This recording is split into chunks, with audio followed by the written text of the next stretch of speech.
Bien, vamos a empezar con la última mesa de esta mañana. Mi nombre es Vicente Bertomeu y, como sabéis, la mesa es de diabetes, todo lo que debería saber un cardiólogo y no se atreve a preguntar. Yo creo que el título está muy bien puesto, ¿no? Bueno, para la mesa, como sabéis, tenemos aquí a Alberto, que trabaja en San Juan conmigo, a Julio, que trabaja en el Hospital Clínico, y a Lorenzo, que está en el Hospital General de Valencia. Bueno, quería hacer una pequeña introducción sobre la diabetes. Sabéis que la diabetes es un tema recurrente en cardiología. De hecho, la Sociedad Española de Cardiología tiene un grupo de trabajo de diabetes. Sin embargo, a pesar de todos los esfuerzos de las instituciones y de las mesas redondas que se hace, probablemente la implicación de los cardiólogos en la práctica clínica, en las salas y en las consultas de los hospitales es francamente mejorable, ¿no? Esta situación hasta este momento, bueno, pues podía tener alguna justificación porque los antidiabéticos orales prácticamente estaban diseñados en base a su potencia terapéutica, es decir, a la eficacia en la reducción de la glucemia. Sin embargo, no había resultados beneficiosos en morbimortalidad cardiovascular. Pero esto, como vais a ver a lo largo de la mesa redonda, ha cambiado. Por lo tanto, el cardiólogo ya se tiene que posicionar y no le puede dar igual que un paciente esté tratado con un secretagogo o con un fármaco que reduce la sensibilidad de la insulina o los LGT2, en fin, etcétera, ¿no? Por lo tanto, yo creo que ya ha llegado la hora en que los cardiólogos tenemos que actuar directamente en el tratamiento antidiabético de nuestros pacientes. Y yo creo que a lo largo de la mesa pues vamos a poder aclarar todas esas preguntas. El primer ponente es Lorenzo, que va a hablar de tratamiento de la diabetes en el paciente cardiológico hospitalizado. Cuando quieras, Lorenzo. Muchas gracias, Vicente. En primer lugar, agradecer a la Sociedad Valenciana de Cardiología haberme invitado a participar en esta mesa con dos amigos más y bueno, los moderadores. Y luego también agradecer a Novo Nordisk y a Boehringer pues, el patrocinio sin ningún tipo de restricción, ningún tipo de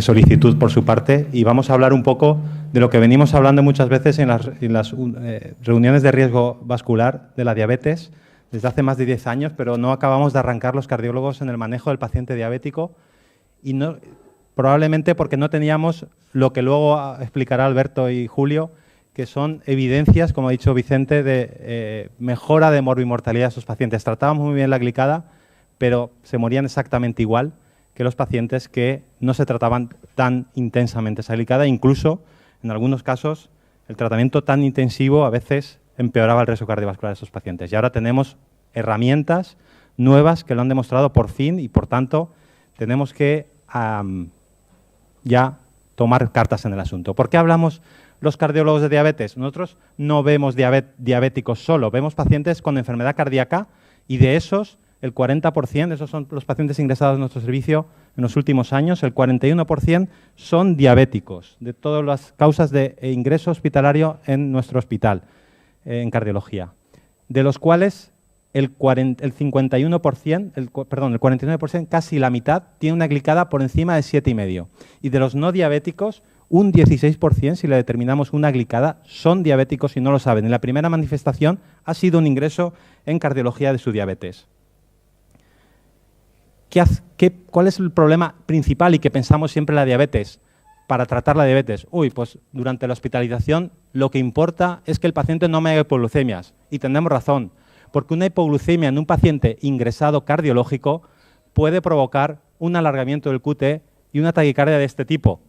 Esto es de un paciente que hizo una hipoglucemia. La determinación no se podía determinar en el glucómetro. Esto es lo que tememos los cardiólogos que ocurra y, por tanto, tratamos de una manera un poco laxa al paciente que está hospitalizado. Porque la hipoglucemia produce inflamación, produce también alteraciones trombóticas, produce disfunción endotelial, estímulo adrenérgico, alargamiento del QT, arritmias, etcétera. Y esto nos preocupa mucho, porque los pacientes cardiológicos que tienen hipoglucemia se puede provocar la muerte. Pero no nos damos cuenta que también la hiperglucemia somos muy exquisitos en el tratamiento antiagregante del paciente que ingresa por un síndrome coronario agudo, somos muy exquisitos en elegir adecuadamente el anticoagulante, somos muy exquisitos en muchas cosas, pero el paciente está en la sala con 300 de glucosa. Y esta hiperglucemia, produce alteración, oxidación, alteración de las proteínas, provoca fenómenos de aumento de adhesividad y agregabilidad plaquetaria, provoca fenómenos de hipercoagulabilidad, alteraciones de la fibrinolisis, y esto se deriva en aumento de la presión arterial, alteración del QT, alteración de la perfusión, eliminación o alteración del precondicionamiento isquémico, activación de proteínas inflamatorias, generación de radicales libres, es decir, que la hiperglucemia durante un ingreso hospitalario por cualquier motivo cardiológico empeora el pronóstico. Y esto se ha demostrado en distintos estudios. Este es un registro de la Revista Española de Cardiología de 2008, pacientes con glucemia por encima de 200 en el ingreso, glucemia basal, tenían una mortalidad que multiplicaba por 7 los episodios de eventos. Y no solo en el paciente diabético, sino en el paciente no diabético que ingresa y tiene una glucemia elevada, también aumenta el riesgo con aquellos pacientes que no tienen la glucemia elevada, sin ser diabéticos. Entonces, ¿qué hacemos? ¿Qué debemos de hacer con un paciente que ingresa por cualquier motivo en el servicio de cardiología y es diabético o tiene una alteración de la glucemia?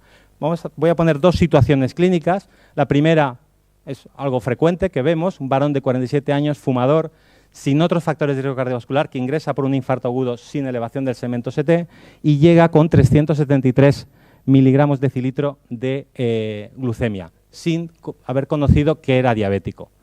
No era diabético porque no iba al médico, por tanto, no estaba diagnosticado de esto. Ingresa a la unidad coronaria con el tratamiento de aspirina, clopidogrel, fondaparinux, atorvastatina y bisoprolol. Pues bien, en la situación más inestable del paciente, en la situación de cuidados intensivos, aunque es un síndrome coronario agudo, este era un KILIP-1, pero bueno, si vamos a un paciente con inestabilidad hemodinámica, etcétera, tenemos que pensar que el paciente tiene también inestabilidad metabólica. Por tanto, los requerimientos de insulina que va a necesitar y las alteraciones metabólicas van a ir oscilando. Entonces, en esa situación de inestabilidad, la mejor solución es la insulina regular por vía intravenosa, porque la subcutánea, sabéis que pues, la absorción puede ser errática, etcétera, sobre todo en estado de shock o de hipoperfusión. En general, lo que se utilizan son bombas de perfusión con insulina rápida, una unidad por 1000 litros de solución salina, y existen múltiples protocolos y lo único que hay es ver qué protocolo tenemos en nuestro servicio y utilizarlo, porque es muy importante que el control de la glucemia del paciente inestable esté, por lo menos se dicen las guías, por debajo de 200 durante todo el ingreso hospitalario. Una vez la pasamos a la planta de hospitalización, que el paciente está más estable, entonces ya nos planteamos hacer una secreción o una adición de insulina más fisiológica.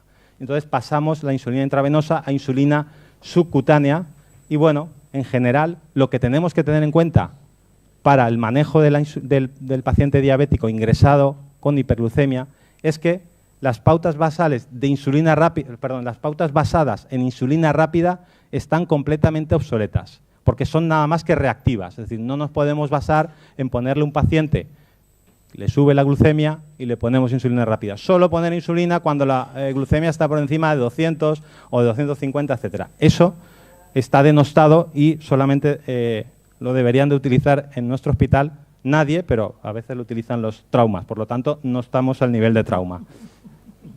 Lo más fisiológico es esto, es decir, tener la secreción fisiológica de insulina se basa en una secreción continua, que en los pacientes diabéticos esa secreción continua es resistente, hay una resistencia a la insulina, el tipo 2, y por tanto tenemos que administrarla de fuera, y si come, necesitará unos picos de insulina nutricional. Esto es un poco lo que se basa todo el protocolo del manejo del paciente insulinizado durante la hospitalización. Una pauta basal y unos picos nutricionales.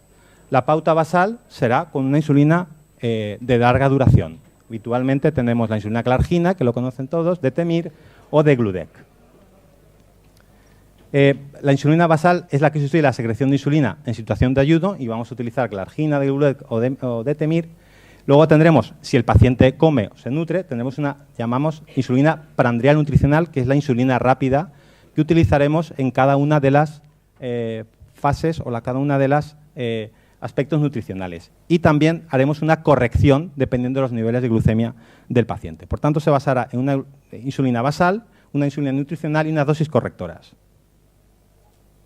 Por ejemplo, en este paciente, en el primero de arriba, pues tenemos la dosis basal, se utiliza una dosis de Gludec o Glargina, y luego los picos de insulina rápida, cada vez que desayuna, come o cena.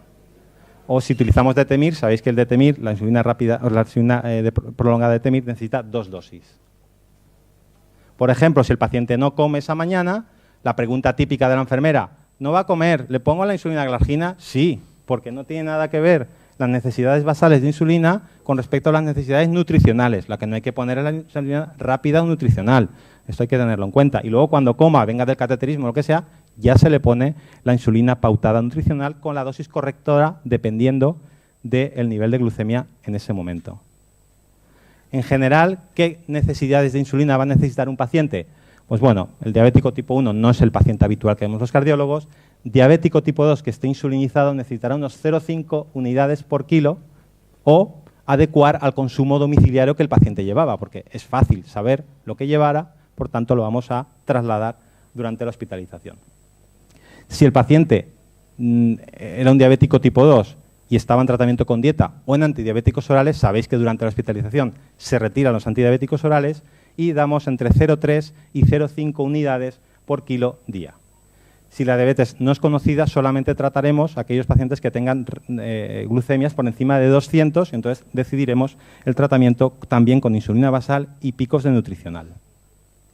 Siempre, y es interesante, recomendar la determinación de la hemoglobina glicosilada durante el ingreso. Por ejemplo, un paciente de 70 años, sin diabetes conocida, que ingresa en insuficiencia cardíaca, que tolera la ingesta y por la mañana tiene que estar en ayunas porque le tienen que hacer una resonancia. No sabemos la hora, como siempre. Presenta unas glucemias de 250. Calculamos la dosis, 0,3 por 80 kilos, 24. Esas 24 las dividiremos en 2. El 50% es basal, podemos utilizar Glargina o en este caso quizás mejor de Gludec, que luego veremos que no hay un tema de dosis de horario tan estricto como a lo mejor podría ser la Glargina, porque dura más tiempo, a las 23 horas, y 12 unidades de insulina rápida que se dividen en las 3 comidas, 4, 4 y 4. Si el paciente no desayuna, esas 4 del desayuno no se le da. Otro paciente, por ejemplo, tratamiento con A2. Una mujer de 60 años, 80 kilos, infarto, náuseas, vómitos y febrícula. Está en tratamiento con sulfonilureas y metformina a dosis plenas, pero se pone a dieta absoluta con fluidos. ¿Cómo se calcula la dosis en un paciente que está a dieta absoluta? Pues 0,5 por 80 kilos, hemos calculado en este caso porque ya estaba en tratamiento con antidiabéticos, y de esa cifra el 80%, porque está en ayunas. 32 unidades, porque como está en ayunas no vamos a dar los picos nutricionales, y una pauta de corrección en el caso de que desayuno, comida y cena, o cuando determinemos, como no va a haber desayuno, comida y cena, si no se recomienda cada 4 horas, haremos una pauta de corrección leve.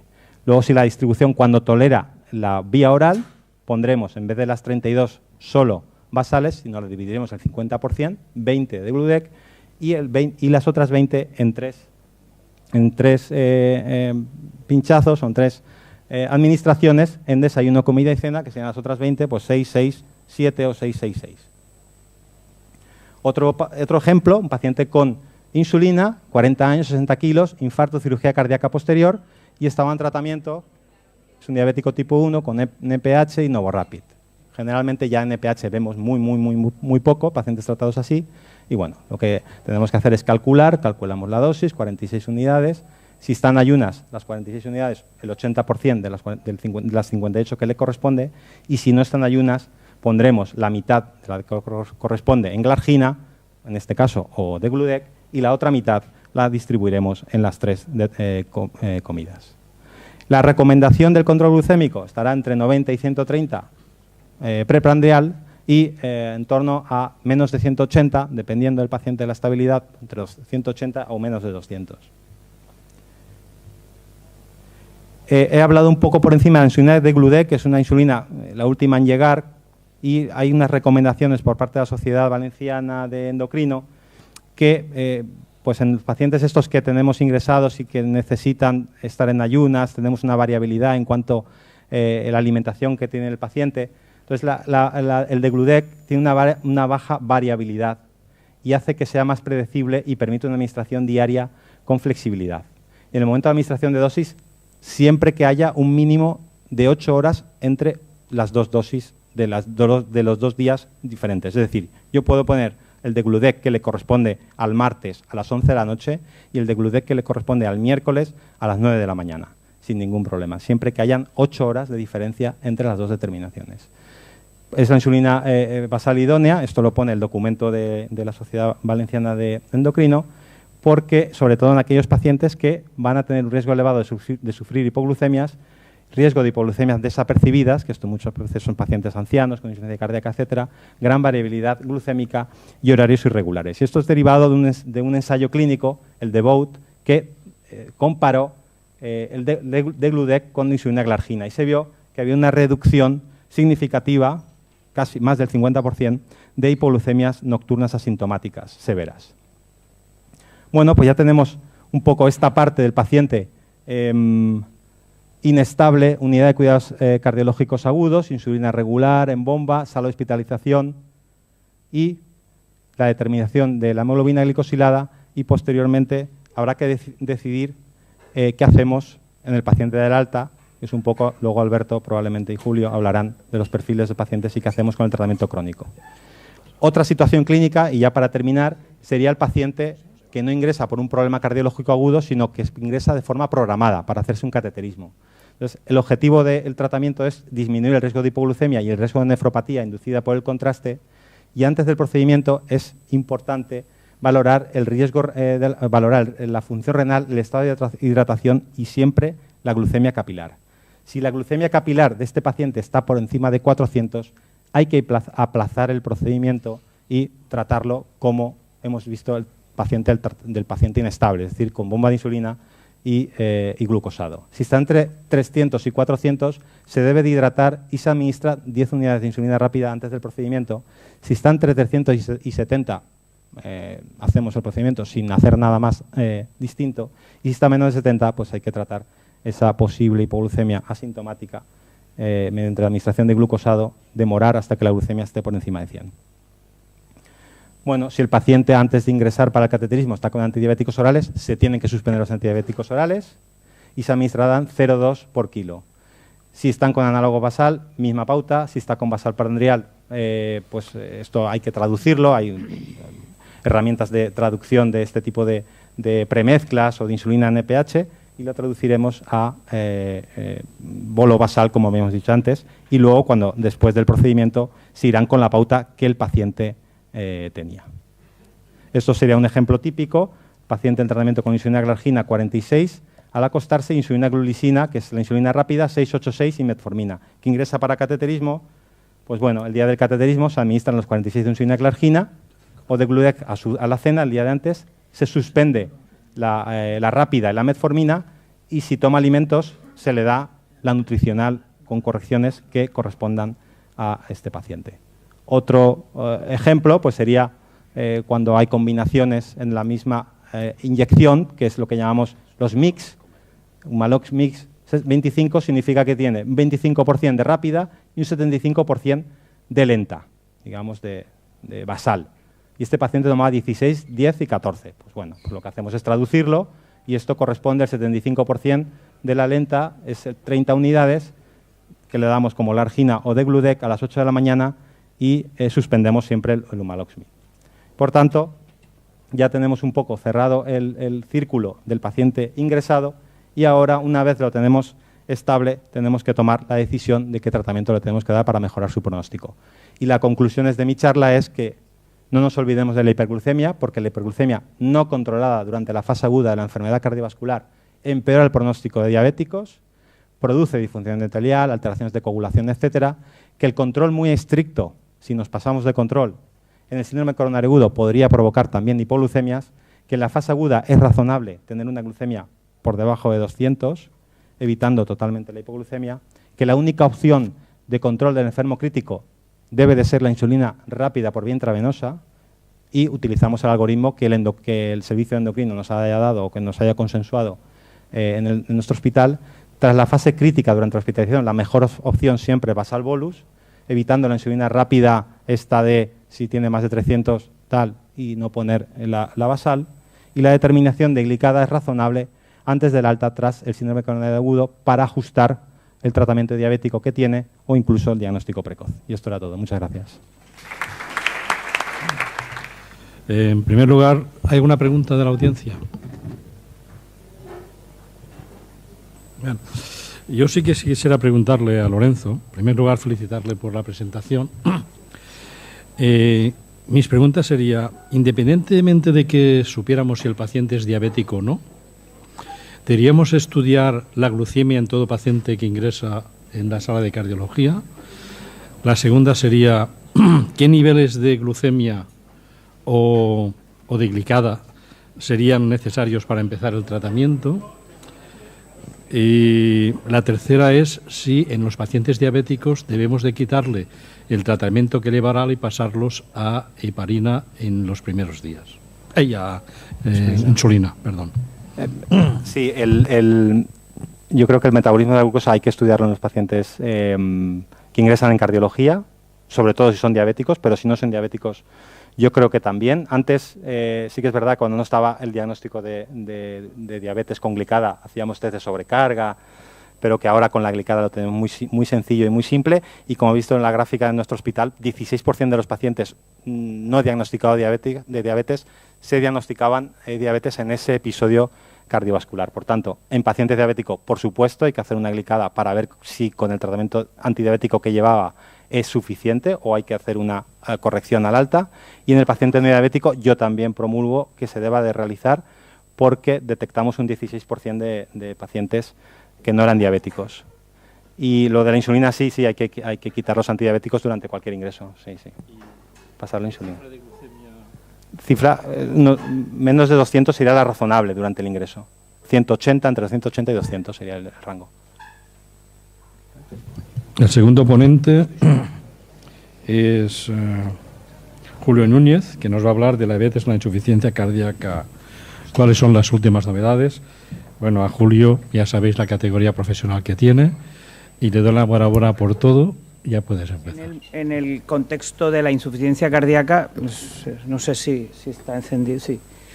En el contexto de la insuficiencia cardíaca, donde pienso yo que es uno de los escenarios donde el tratamiento antidiabético, particularmente de lo que voy a hablar, es de inhibidor de SGLT2, ofrecen algo que desde luego pienso que es una oportunidad terapéutica. Yo creo que desde la llegada de este grupo farmacológico, la diabetes mellitus no pasa a ser una comorbilidad más donde los cardiólogos clásicamente hemos hecho así, ya lo verá el endocrino y tomar la decisión que corresponda a otro, como hemos hecho durante muchísimos años.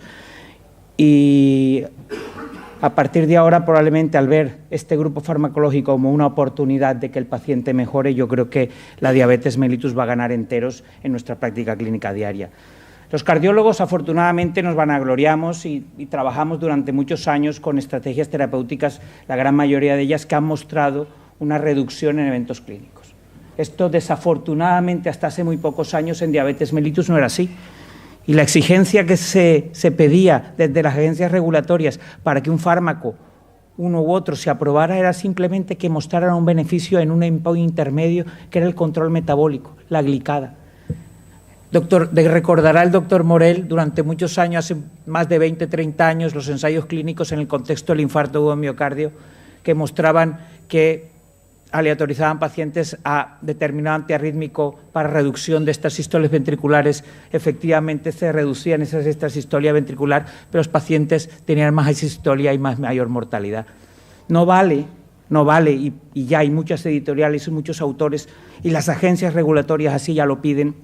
No vale simplemente mejorar el control metabólico, sino que hoy en día se le debe exigir a una estrategia terapéutica determinada, particularmente en paciente con insuficiencia cardíaca, con enfermedad cardiovascular y diabetes, se le debe exigir unos resultados en cuanto a endpoints clínicos. Esto es un contexto importante, cómo ha cambiado.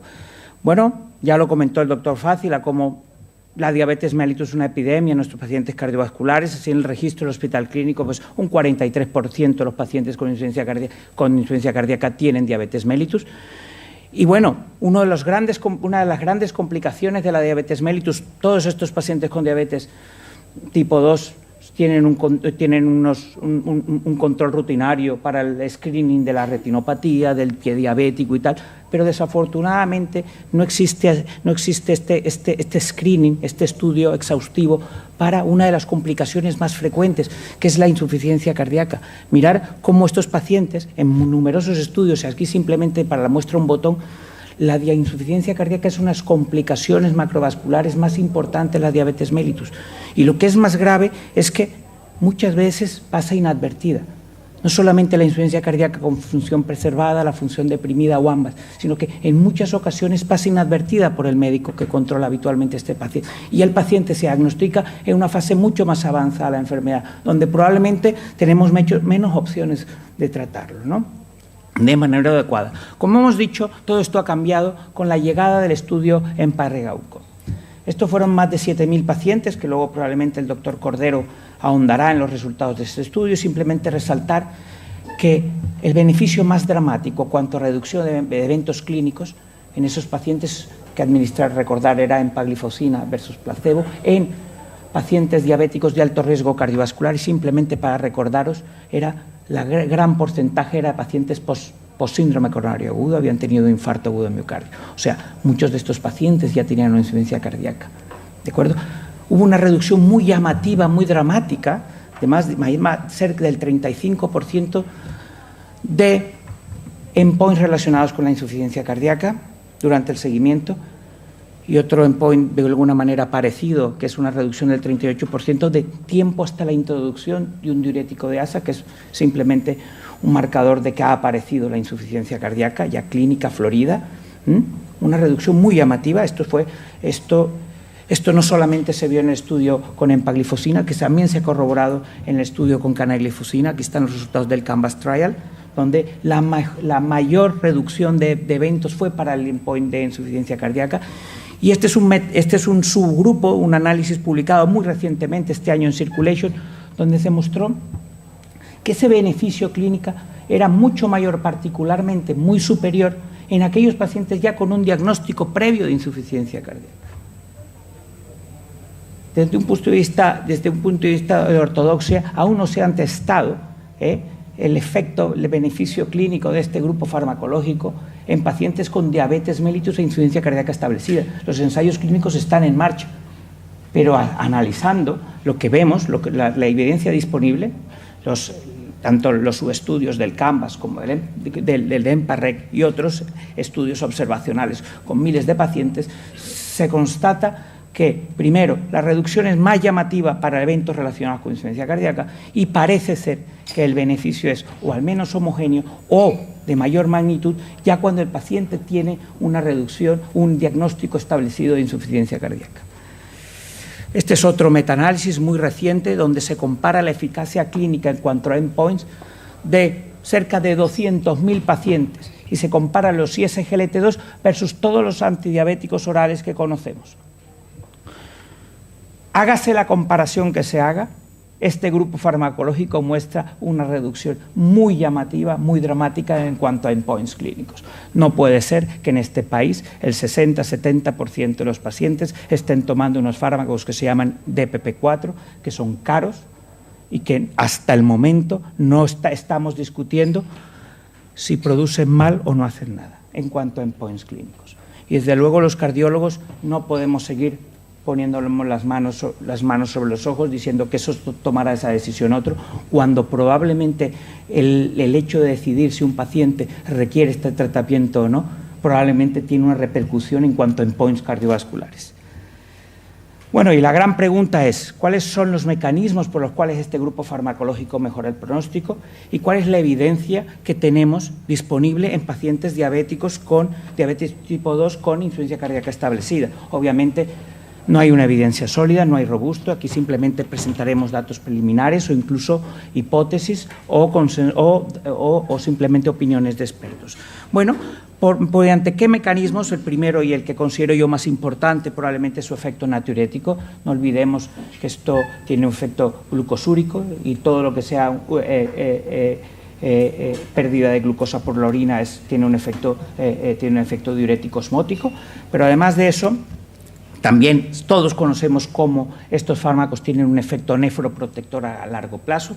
Todos sabemos que disminuyen la hiperfiltración del diabético. El aumento de sodio a nivel del túbulo distal pone en marcha la vasoconstricción de la arteriola aferente.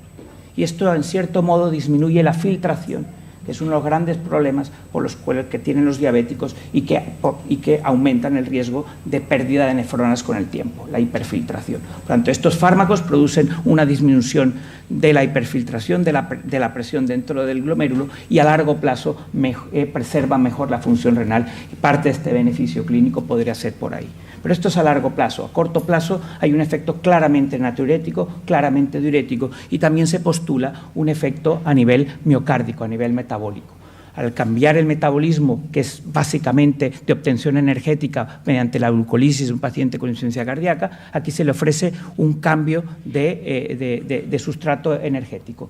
Todos sabemos que estos fármacos producen cetogénesis y probablemente el cambiar o ofrecer un combustible alternativo a ese miocardio ineficiente metabólicamente podría suponer un beneficio en cuanto a eficiencia energética. Esto es una hipótesis, no hay evidencia sólida al respecto, pero podría también el tema ir por ahí.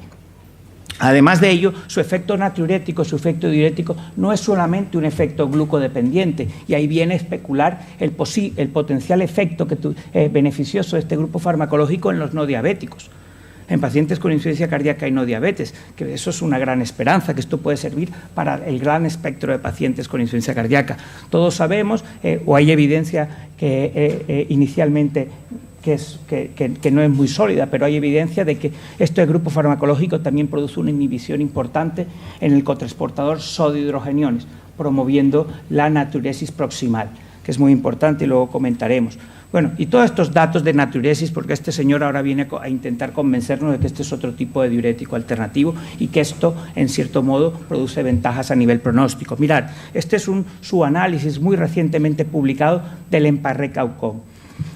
Los autores de este artículo se preguntaron, bueno, ¿y cuáles son las covariables clínicas y seriadas en el tiempo que mejor explican el beneficio clínico obtenido en este estudio? Bueno, los autores analizaron numerosas variables y se dieron cuenta de que aquellos pacientes que experimentaban mayor beneficio clínico, la variable que mejor explicaba esto eran los cambios de la hemoglobina y del hematocrito. No nada que ver con los cambios del metabolismo hidrocarbonado, ni la hemoglobina, ni los cambios de la glicada.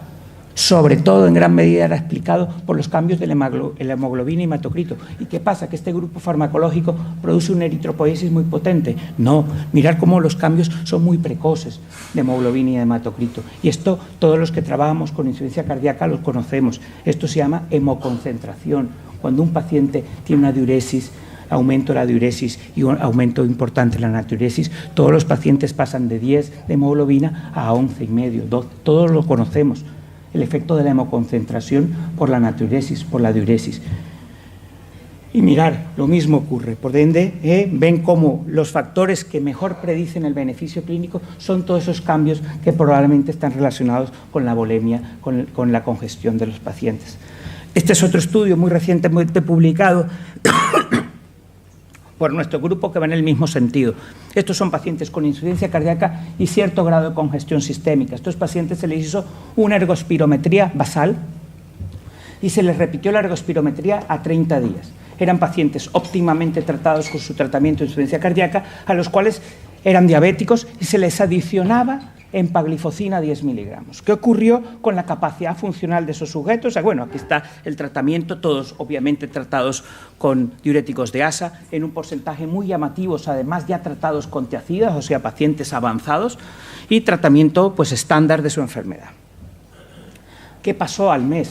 hubo un incremento significativo, muy significativo, del 13% del consumo pico de oxígeno. También mejoró la eficiencia ventilatoria mediante el cociente VE/VCO2 slope.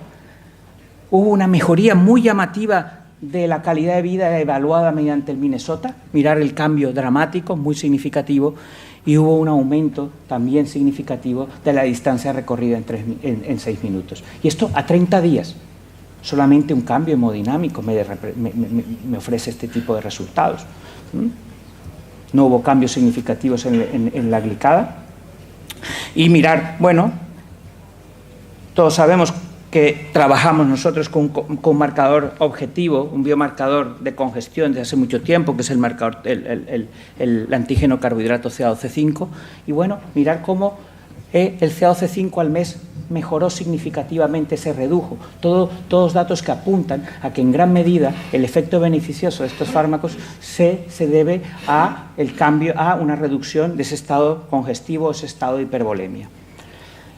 Bueno, y aquí cito textualmente una frase de John McMurray, que todos lo conocemos, probablemente en una charla el año pasado de la europea, se explicaba y se le preguntaba a este experto el que, bueno, vamos a ver, y por qué este grupo farmacológico ha reducido de manera tan ya dramática los eventos, particularmente en pacientes con insuficiencia cardíaca o particularmente eventos relacionados con la insuficiencia cardíaca. Y pues él era partidario a que gran parte de este efecto es natriuresis dependiente, y hubo un revuelo en la sala, se levantó mucha gente a preguntar, bueno, pero es que los diuréticos hasta el momento no han mostrado nada. Perdone, ¿cómo va a decir que los diuréticos bajan la mortalidad, reducen y alguien en esta sala piensa que los diuréticos no disminuyen la mortalidad?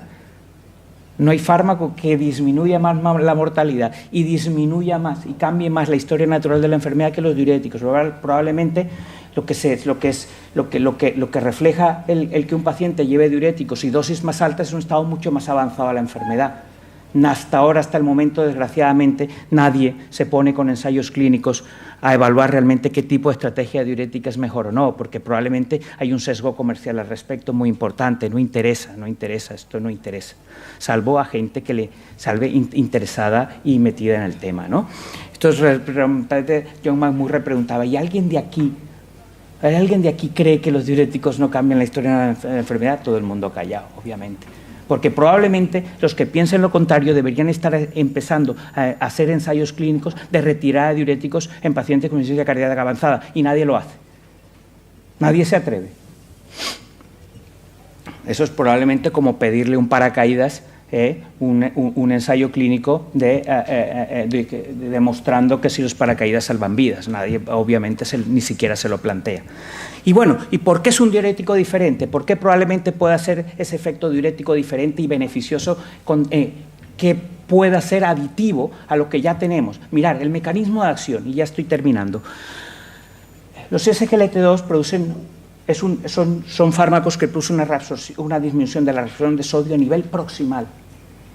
¿Y qué conseguimos cuando tenemos ese mecanismo de acción localizado a nivel proximal? Primero, gran parte de la reabsorción de sodio y agua se ocurre a nivel proximal. Y esto es del 80-90%, particularmente en el paciente ya que tiene un aumento de la actividad renina-angiotensina-aldosterona, como es el paciente con insuficiencia cardíaca. Por ende, nosotros únicamente cuando tenemos un paciente con diuréticos de asa o diuréticos más distales, estamos actuando sobre el 10-20% del sodio que tiene del sodio filtrado. Nosotros necesitamos primero, para aumentar la eficacia diurética desde un punto de vista conceptual, aumentar la oferta, la llegada de sodio a nivel del asa de Henle a nivel distal. Por tanto, este grupo farmacológico aumentaría mucho la eficacia diurética de los diuréticos de asa y de los diuréticos más distales, porque aumenta la llegada de sodio al asa de Henle a niveles más distales. Todo esto desde un punto de vista conceptual, aunque ya hay trabajos que muestran cómo hay un aumento importante de la natriuresis cuando se administran ISGLT2. Por ende, este grupo farmacológico en insuficiencia cardíaca, yo desde mi punto de vista lo veo como algo aditivo, adicional a un paciente ya con terapia diurética establecida. Obviamente, faltan muchas preguntas por resolver y Muchos de ellos, ya como os dije anteriormente, hay ensayos clínicos en marcha, está ensayos clínicos en disfunción siastólica, con empaglifosina, el Emperor Reduce, en FEBI preservada, el Emperor Preserve, no solamente con empaglifosina, también con dapaglifosina, con canaglifosina, y probablemente en los próximos años asistiremos a la llegada de todos estos resultados ya en pacientes con insuficiencia cardíaca, no solamente diabéticos, pero también no diabéticos, porque se están poniendo en marcha o hay ensayos clínicos de miles de pacientes con insuficiencia cardíaca, independientemente de que presenten diabetes o no. Ya para terminar, concluimos que los inhibidores de SGLT2 han demostrado una disminución del de riesgo cardiovascular en pacientes con diabetes mellitus tipo 2 y elevado riesgo cardiovascular, datos del EMPA-REC, datos del CANVAS. Este efecto beneficioso parece ser más evidente para EMPONs relacionados con insuficiencia cardíaca. El efecto natriurético podría explicar gran parte de estos mecanismos, de este beneficio, pero desde luego es necesario confirmar en estudios más controlados la verdadera eficacia de este tipo farmacológico, este grupo farmacológico, en pacientes con enfermedad cardiovascular avanzada y particularmente en insuficiencia cardíaca. Gracias.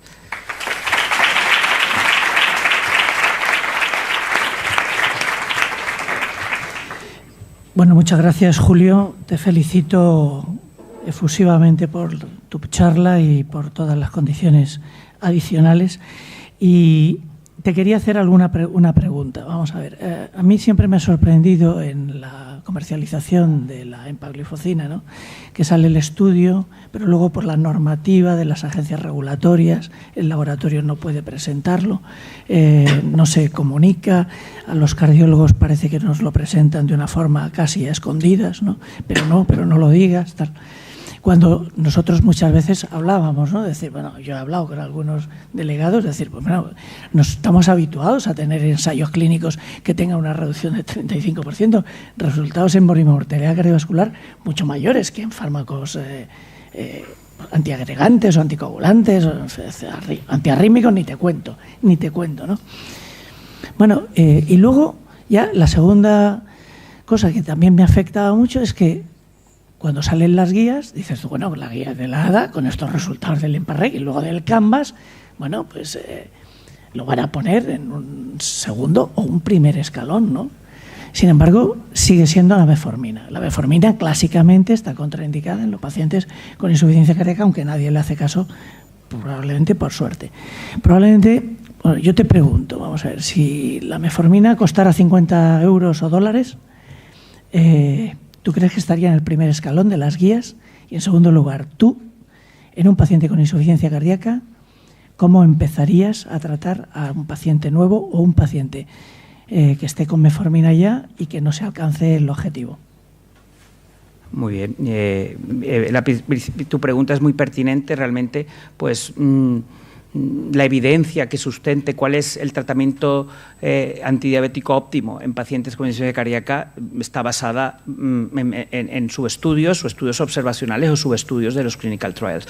Hasta el momento no tenemos resultados de cuál es el tratamiento óptimo, antidiabético óptimo en pacientes con este diagnóstico. No existe un ensayo clínico, están en marcha, pero probablemente esta respuesta la tendremos en breve, pero las guías de actuación, las guías europeas de 2016 ponen en primer lugar paciente con insuficiencia cardíaca y diabetes debería ser tratado, diabetes mellitus tipo 2 debería ser tratado con metformina. Y cuando tú revisas la evidencia son todo estudios observacionales, subestudios de ensayos clínicos previos y desde luego es una evidencia muy poco sólida, es una evidencia. Probablemente el hecho de que sea un fármaco barato lo ha hecho que se ponga en ese lugar. ¿Qué pasaría si la metformina costase 50 euros? Yo probablemente pienso que no estaría en ese escalón. Probablemente pienso que absolutamente no. Y con respecto al posicionamiento de las sociedades científicas con respecto a este nuevo grupo farmacológico, vamos, yo desde luego no lo entiendo. Yo creo que las guías canadienses son mucho más atrevidas y en ese sentido han sido más claras, poniendo los ISGLT2 en otro lugar, un lugar mucho más preponderante. Pero desde luego, si las guías fuesen dogmas de fe, no estarían cambiando cada 2 años. Yo pienso que que desde luego, y aquí ya desde el punto de vista práctico, cuando un paciente tiene insuficiencia cardíaca y diabetes, a mí se me alumbra, se me parece una luz. Desde luego yo, el paciente no lo dudo y yo el paciente lo trato en monoterapia con metformina y desde luego si es un paciente ya que ha tenido un ingreso previo por insuficiencia cardíaca, me planteo a casi todos los pacientes poner un SGLT2 y lo estamos haciendo. Prácticamente hoy en día el 70-75% de nuestros pacientes con insuficiencia cardíaca prescribimos activamente SGLT2, absolutamente, no tenemos ninguna duda y no vamos a mirar ningunas guías. Y una pregunta complementaria. ¿Llegas a la dosis máxima de metformina? Es decir, ¿llegas a los 850 cada 12 horas? No. Nosotros somos en ese sentido, somos más conservadores. No sé si eso está bien o no. Nosotros ten en cuenta que hay un factor importante de seguridad aquí, que es que la gran mayoría de nuestros pacientes tienen insuficiencia renal concomitante y tenemos muchísimos pacientes que tienen filtrados, primero muy variables, muy dinámicos, y pacientes con filtrados de entre 20 y 60 están la gran mayoría de nuestros pacientes. Por ende, en ese sentido, somos más conservadores. Muy bien, bueno, pues pasamos a la tercera presentación, que la va a realizar Alberto Cordero, del manejo de la diabetes en prevención secundarios. ¿Qué fármacos mejoran? Yo creo que es una charla complementaria a la que ha dado Julio. Bueno, yo me sumo también a los agradecimientos y por un tema tan interesante además como es el manejo de la diabetes, que hemos tenido una auténtica revolución de evidencia, además muy positiva en el mundo cardiovascular, y los cardiólogos nos tenemos que poner las pilas. Como ya os han dicho todos, más o menos un tercio de todos los enfermos, da igual que los veamos en la sala de hemodinámica, de arritmia, de la consulta, un tercio de los enfermos, por lo que sea, tienen diabetes, y tenemos que hacer algo porque seguir, como ha dicho Julio y Lorenzo, seguir haciendo lo mismo, pues ya no vale, porque tenemos cosas nuevas que son tremendamente eficaces. Yo también, como yo aprendí mucho de Julio y de Lorenzo, yo también os voy a enseñar mis datos y los datos de mi hospital. Esto es un registro que empezamos en el año 2009, que hemos seguido actualizando. Un tercio de los enfermos que ingresaron a nuestro hospital en el año 2009 eran diabéticos, y os cuento sobre todo en el seguimiento que actualizamos a los 5 años, fijaros, lógicamente, que los diabéticos se morían más, tenían mucho más mortalidad cardiovascular, pero también no cardiovascular, y el 75% de las causas de muerte de los enfermos diabéticos después de un ingreso en cardiología eran por causas cardiovasculares, sobre todo por insuficiencia cardíaca, que era una de las cosas que más nos llamó la atención. Hemos hablado muchísimo de cómo la diabetes afecta a la enfermedad coronaria, y efectivamente entre los pacientes con infarto los diabéticos tenían un pronóstico peor, pero lo que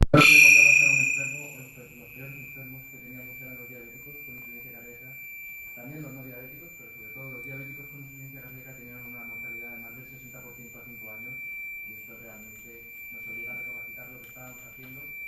¿Se me oye o no? Sí, ¿no? Pero bueno, para que veáis, y continuando con lo que dice Julio, realmente la asociación de diabetes e insuficiencia cardíaca es una de las patologías más graves que tenemos, probablemente tan grave como la endocarditis, y tiene una mortalidad tremenda. Lo que es muy interesante, los pacientes que no tienen insuficiencia cardíaca pero han tenido un infarto, la probabilidad de desarrollar una insuficiencia cardíaca a corto plazo en los dos es muy alta si son diabéticos. Tanto que en este año publicamos un score para predecir la insuficiencia cardíaca post-infarto, y una de las variables con más peso es precisamente ser diabético. Como veis, tanto como tener EPOC o estar ya en tratamiento con diuréticos, ¿vale? ¿Y qué es lo que estamos haciendo? Lo que estamos haciendo los cardiólogos, esto es la comparación de dos grandes registros, en el que veis que como hemos bajado mucho la utilización de insulina y hemos subido de forma muy importante la utilización de antidiabéticos orales con lo que teníamos hasta ahora. Y realmente con lo que estamos teniendo, la evidencia de los últimos años, probablemente vamos a cambiar mucho más, que es por realmente lo que está pasando en los ensayos clínicos. Aquí es un resumen de la multitud de ensayos, como veis, en los últimos 4 o 5 años, todo lo que tenemos y lo que va a venir, en el que gran parte de los endpoints, o la mayoría de los endpoints, están centrados en cardiología, y esto nos va a obligar a recapacitar qué es lo que estamos haciendo, porque lo que teníamos hasta ahora, como ya os ha dicho Julio y Lorenzo, pues realmente no era muy bueno. Las sulfonilureas, hay varios metaanálisis, unos dicen que por los pelos, otros que sí, otros que no, pero realmente las sulfonilureas es una opción que deberíamos descartar en los pacientes con una enfermedad cardiovascular, porque como veis incluso el pronóstico a lo mejor vital no se modifica mucho, pero las complicaciones cardiovasculares sí. Y resumiendo y entrando ya en los 3 grandes grupos que hemos tenido en los últimos años evidencia, pues veréis que sobre todo los 2 últimos, Julio ya se ha extendido mucho en los inhibidores del SGLT2, pero sobre todo también los agonistas del GLP-1 han mostrado un cambio muy importante.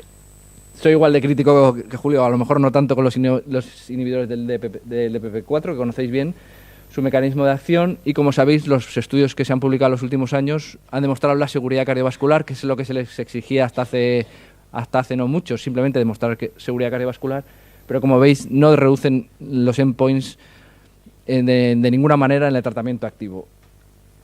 Y además, una cosa especialmente peligrosa, algunos grupos como saxaglitina aumentan el riesgo de insuficiencia cardíaca, que como ya os he mostrado, pues diabetes e insuficiencia cardíaca, el pronóstico es horroroso y esto es probablemente una de las cosas que ha elevado un poco también las críticas frente a este grupo terapéutico.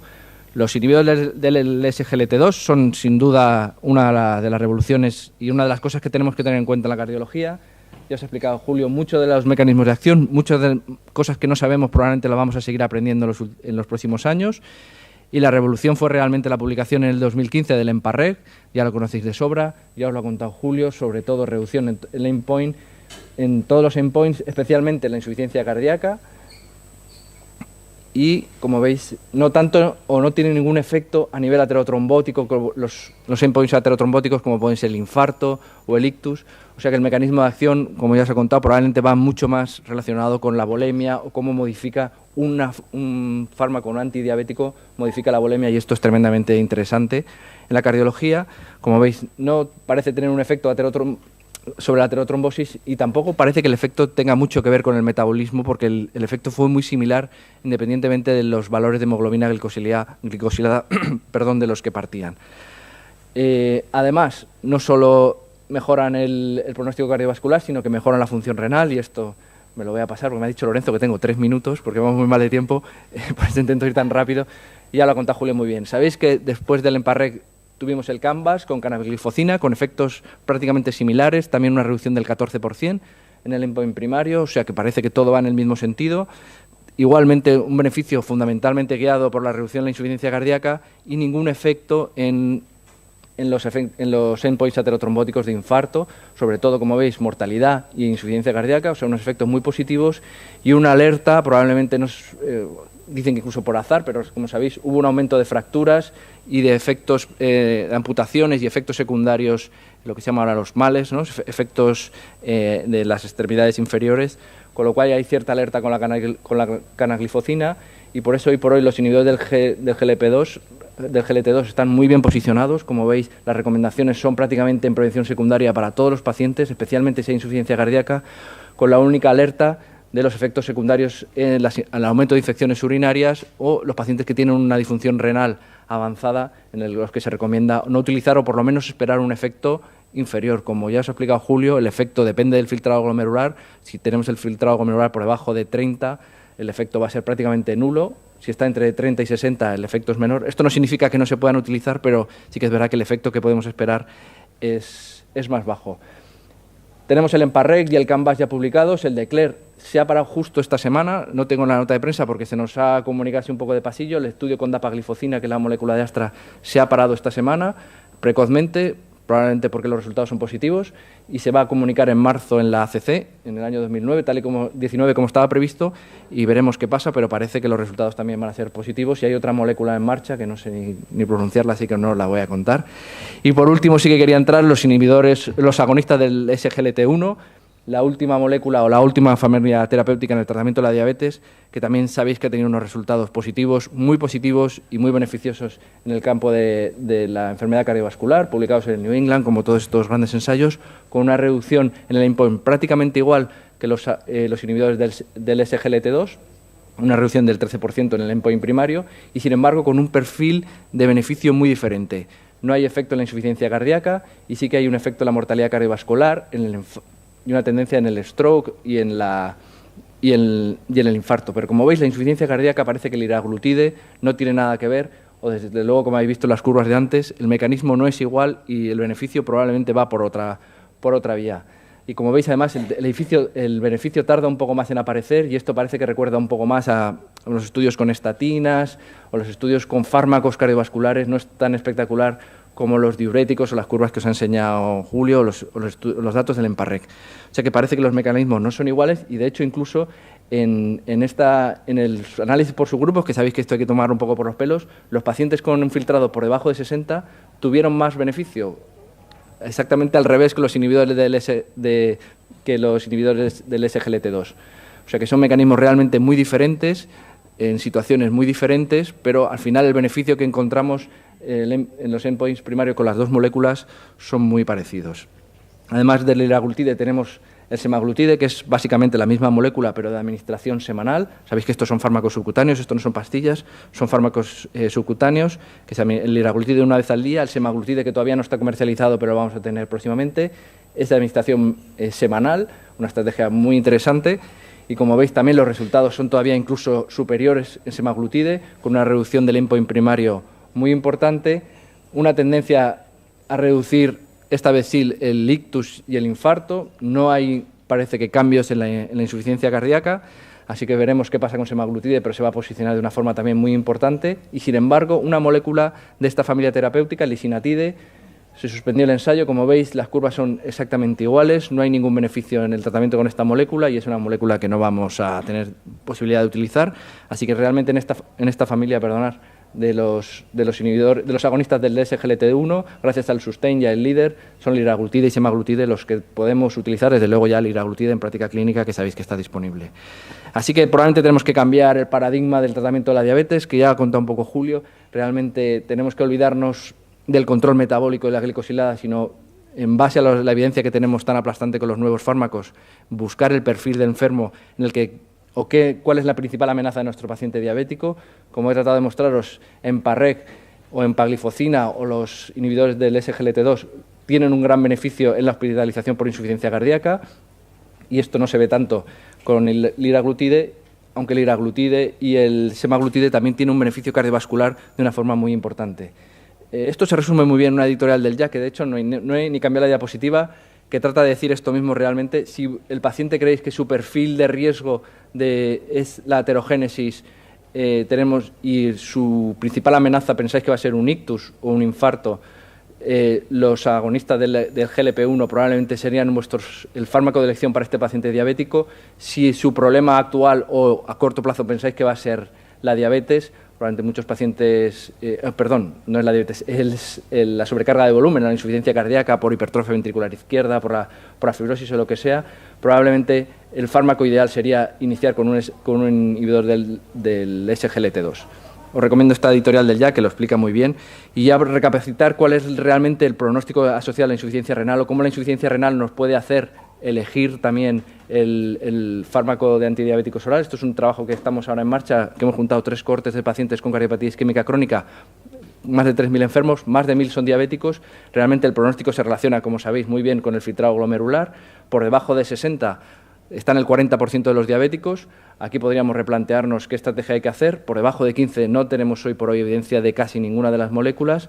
Son solo el 6% de los enfermos diabéticos, pero como veis son los peores y probablemente tendremos que cambiar. Como ya ha comentado el moderador y Julio, esto nos va a obligar a cambiar. Este es el nuevo algoritmo de la Sociedad Española de Cardiología. Bueno, veremos, seguro que hay muchas críticas, pero yo creo que ya es muy acertado que una sociedad se posicione a los inhibidores del SGLT2 o a los agonistas del GLP-1, o sea, estas nuevas moléculas.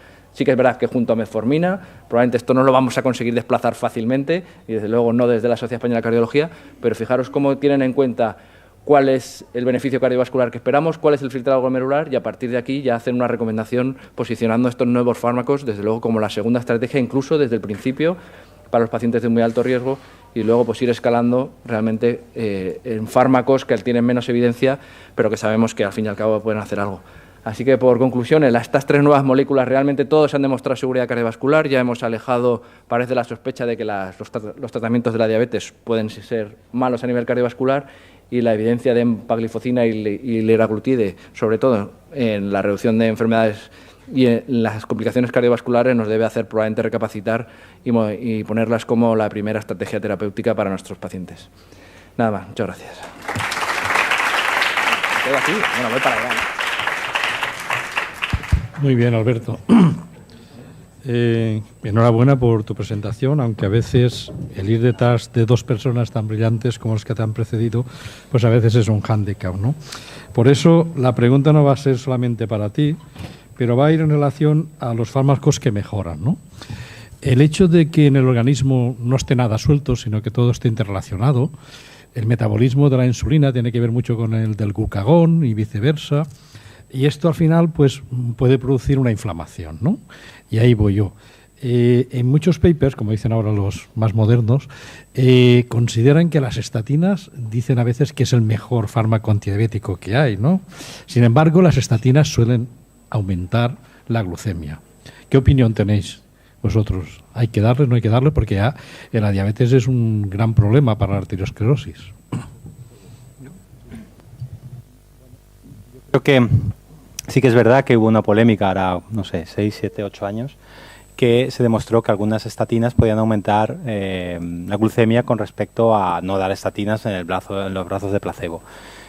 Sin embargo, bueno, el incremento podía ser unos miligramos de decilitro que no compensaba el efecto beneficioso que sabemos de las estatinas con el paciente, sobre todo con riesgo cardiovascular alto y sobre todo el paciente diabético. Creo que esto al final, pues bueno, si tenemos un prediabético que no queremos convertirlo en diabético, pues podemos intentar utilizar una estatina que aumente menos la glucemia, pero sí que es verdad que el paciente diabético, el riesgo que vamos a reducir con la administración de estatina va a ser muy, muy superior que al posible incremento de la pequeña aumento de la glucemia que producen. Yo quería haceros una pregunta un poco, vamos a ver, filosófica. Pues sabéis que las guías establecen que en los pacientes más frágiles los objetivos de hemoglobina glicada son más altos, ¿no? Y se toleran 8,5, etcétera, ¿no? Esto está basado en el riesgo de hipoglucemia y en que todos los estudios están realizados con fármacos secretagogos, etcétera, y que el riesgo de hipoglucemia es alto y puede aumentar la mortalidad. Sin embargo, los nuevos fármacos, el liraglutide y la empagliflozina, como hemos visto, y la canagliflozina y la DAPA, etcétera, son fármacos que no solamente reducen morbimortalidad, sino que reducen la incidencia de hipoglucemias. Entonces, ¿os parece que esto va a seguir siendo razonable, ser menos agresivos en el tratamiento antidiabético de estos pacientes? Porque muchos pacientes frágiles son ancianos y tienen insuficiencia cardíaca. Entonces, probablemente tendremos más margen que con los estudios actuales. Bueno, en ese sentido y particularmente en insuficiencia cardíaca esto es muy llamativo. Hay numerosos estudios ya y con miles de pacientes, incluso corroborado una publicación también de nuestro grupo, donde claramente hay un efecto, la curva de riesgo de la hemoglobina glicada es una curva en U. O sea, los pacientes con cifras muy altas, pero también aquellos pacientes con cifras bajas, se asocian a mayor riesgo de episodios adversos durante el seguimiento. Nosotros particularmente lo hemos visto así en pacientes con insuficiencia cardíaca que están llevando fármacos que producen hipoglucemias y hemos visto una asociación muy significativa entre pacientes con glicadas bajas y riesgo de reingreso a 30 días, también no solamente con mortalidad. Y esto, pues bueno, viene en el mismo sentido, en el mismo sentido del estudio ACOR, que ha mostrado claramente que una estrategia intensiva de control de la diabetes no ha sido mejor que una estrategia más laxa, y esto particularmente es así en pacientes de elevado riesgo cardiovascular, con enfermedad cardiovascular establecida, y particularmente en mi caso ya con pacientes frágiles o con pacientes con insuficiencia cardíaca e insuficiencia renal. Eso desde luego lo tengo claro.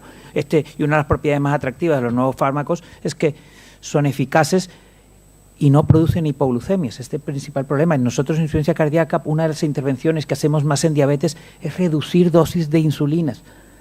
Eso que parece llamativo es que nosotros estamos reduciendo dosis de insulina. Cuando tienes un paciente que te viene con glicadas de 6, probablemente es un paciente 6, 6,2, 6,3 y numerosos episodios de mareo, episodios de sudoraciones nocturnas. Ese paciente está teniendo hipoglucemias. Es difícil poder demostrar eso, pero la clínica nos está mandando a que reduzcamos la dosis de insulina y probablemente ese paciente va a mejorar el riesgo de reingreso y va a reducir esos episodios clínicos relacionados con la hipoglucemia. Y muy importante también, yo desde el punto de vista práctico sí tendría cuidado a la hora de prescribir los SGLT2 en el paciente claramente agudo, donde no conozcamos la reserva insulínica. Paciente con muy mal control metabólico, con 12, 13 de glicada, eso es un ejemplo, que no lleve otro tratamiento antidiabético conocido, ese paciente en ese momento, y no conozcamos la reserva insulínica ese paciente si ponemos en monoterapia y SGLT2 como primera opción terapéutica y no conocemos la reserva insulínica, estamos sometiendo a ese paciente a un riesgo de cetoacidosis. Y lo que sí sabemos es que esto es muy raro, estos son fármacos que elevan el riesgo de cetoacidosis raro, es poco frecuente, pero esto es un efecto adverso que es potencialmente grave y mortal. O sea que, primero, ese paciente con glicadas muy altas probablemente lo que esté necesitando es insulina, y una vez tengamos ese paciente controlado con insulina, ese paciente es susceptible de mejorar el tratamiento antidiabético oral. ¿Hay alguna pregunta en la mesa, en la audiencia? Bueno, yo quisiera, para terminar, haceros una pregunta un poco de orden práctico. Vamos a ver, imaginaros, ahora los residentes han cambiado, pasan a la planta y llegan residentes nuevos y vosotros estáis en la planta. Y le tienes que decir, bueno, vamos a ver, esto lo hacemos así. Aquí con los diabéticos, nosotros ponemos la metformina, ponemos un segundo fármaco o un tercero. ¿Cuándo avisamos al endocrinólogo? O sea, ¿tú cuándo le recomendarías al residente que avise al endocrino? ¿Y hasta dónde llegas tú? ¿Hasta dónde debe llegar el cardiólogo según vuestro criterio? ¿Introduciríais la insulina, Etemir o Larguina? Como ha dicho lo de la planta, y a Alberto le encanta la planta, pues... Cuando están ingresados, desde luego lo que nos has contado tú, ¿no? Primero, quitar los fármacos orales y pasar a insulinas. Y después, en el momento del alta, yo creo que seguimos haciendo lo mismo, metformina de base, y ahora hemos cambiado mucho y ya no hacemos... Hemos estado durante años poniendo un DPP-4, que eso lo estamos abandonando, y estamos usando estos nuevos fármacos en función de lo que haya sido el ingreso. Si el ingreso ha sido por insuficiencia cardíaca, realmente lo tenemos claro, pero hay que ajustar los diuréticos, porque cuando empiezas con estos fármacos, los diuréticos pueden hacer más efecto o menos efecto, hay que controlar la volemia. Pero si el enfermo es un coronario, que es lo que pasa en la mitad de los pacientes que tenemos ingresados, desde luego un análogo de GLP-1 es una estrategia ideal. Y es verdad que seguir al enfermo y control en función de la glicosilada es una estrategia que estamos abandonando cada vez más. Y solo intensificamos los tratamientos cuando el paciente realmente tiene unas glicosiladas mantenidas muy altas, por encima de 9. Pero si el paciente está ahora con 7, 7,5, yo creo que podemos estar más tranquilos que antes. Pero mi pregunta es, ¿eso lo hacemos nosotros? No los endocrinólogos. Es decir, a ese paciente tú le das el alta, lo ves al mes en la consulta y lo tienes con una hemoglobina de 8,2. Le pones tú el liraglutide, se lo pone el endocrino, le pones tú la insulina de Etemir. ¿Quién hace eso? Esa decisión, ¿quién la toma? De momento nosotros estamos haciendo. La parte oral, hasta que llegas a un tratamiento oral, es bastante simple y sencilla. El problema muchas veces ocurre, por ejemplo, con el análogo de GLP-1, que tienes que educar al paciente, y a veces el endocrino sí que tiene esa infraestructura y el cardiólogo no la tiene, porque no tiene una enfermera educadora, etcétera. Nosotros en la unidad de insuficiencia cardíaca, pues mira, ahí está Ana, pues hemos empezado este proyecto un poco de educar al paciente desde el punto de vista de la unidad, y por tanto esa parte de educación la tenemos controlada. Pero sí que es verdad que hay un problema en eso. En el resto, el paciente de fármaco oral, yo creo que lo debe de llevar un cardiólogo, y cuando hay pacientes insulinizados con dosis alta de insulina, con sospechas de hipoglucemia, como he dicho Julio, y que ya esto se nos va de las manos, hay que consultarlo a endocrino. Yo creo que la insulina y problemas con la insulina ya es más para endocrino. Pero los fármacos orales e incluso los subcutáneos con el GLP-1 teniendo educación. Muy bien, pues muchas gracias. Si no hay ninguna pregunta más, agradeceros a vosotros vuestro esfuerzo por las presentaciones, a la audiencia por estar aquí y a Boehringer y a Novo Nordisk por el patrocinio de esta mesa. Muchas gracias.